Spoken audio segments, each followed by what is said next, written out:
Swastiastu. Nah, bagaimana kabarnya hari ini? Semoga semua dalam keadaan sehat dan baik-baik saja. Pada kesempatan kali ini, kita akan membahas mengenai salah satu dari hari raya dalam agama Hindu.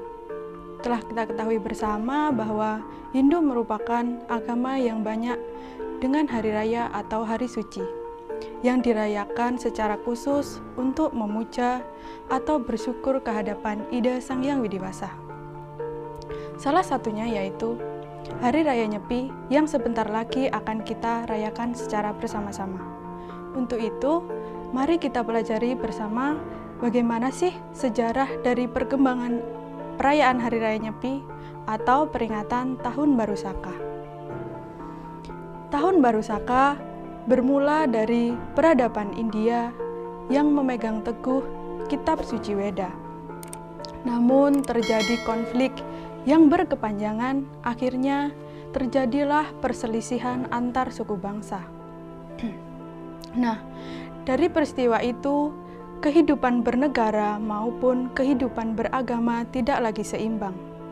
Suku-suku yang bertikai antara lain yaitu suku bangsa Saka, suku bangsa Pallava, suku bangsa Yuezhi atau disebut dengan negara Cina, suku bangsa Yavani atau Yunani, dan suku bangsa Malawa. Nah, setelah pertikaian yang panjang, akhirnya kemenangan berada di pihak suku bangsa Saka, yang dipimpin oleh seorang raja yang mulia yang bernama Raja Kanista pertama, mampu menciptakan perdamaian di antara suku-suku yang bertikai. Hingga akhirnya pada tahun 78 Masehi, beliau itu dinobatkan sebagai Maharaja Diraja. Dan untuk memperingati hari penobatan tersebut, tahun 79 yaitu awal dimulainya perhitungan Tahun Baru Saka.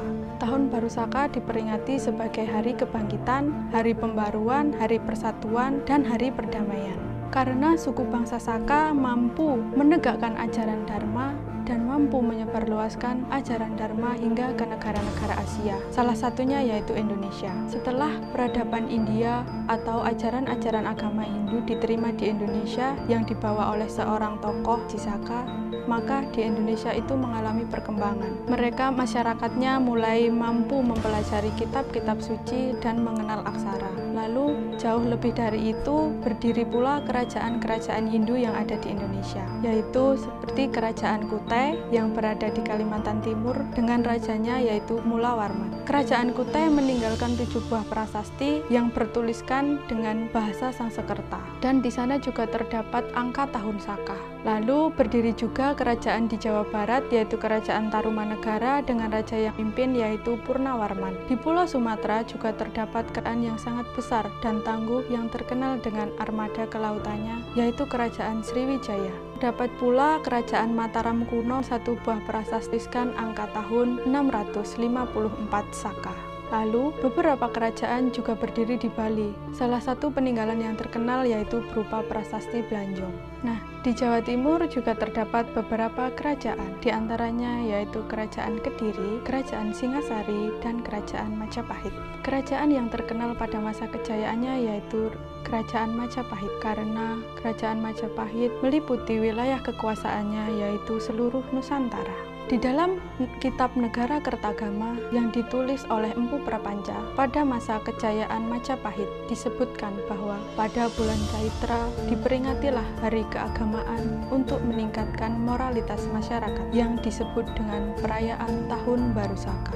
Seiring berjalannya waktu, Majapahit mengalami keruntuhan karena kebudayaan Barat masuk di Indonesia, maka kehidupan beragama tidak lagi seimbang. Kegiatan-kegiatan upacara agama juga telah ditinggalkan, sampai akhirnya pada perkembangan agama Hindu setelah kemerdekaan, yaitu para tokoh Hindu dari kalangan muda dan kalangan tua melaksanakan Pesamuhan Agung yang dilaksanakan di Fakultas Sastra Universitas Udayana Bali pada tanggal 21 sampai tanggal 22 Februari tahun 1959, yaitu dibentuknya Badan Lembaga Tertinggi Hindu Parisada Hindu Dharma Indonesia. Pesamuan tersebut berlanjut dengan Dharma Asrama yang dilaksanakan di Campuhan Ubud. Salah satu keputusan yang dihasilkan yaitu penetapan peringatan Hari Tahun Baru Saka atau peringatan Hari Raya Nyepi. Hari Raya Nyepi memiliki beberapa rangkaian, di antaranya yaitu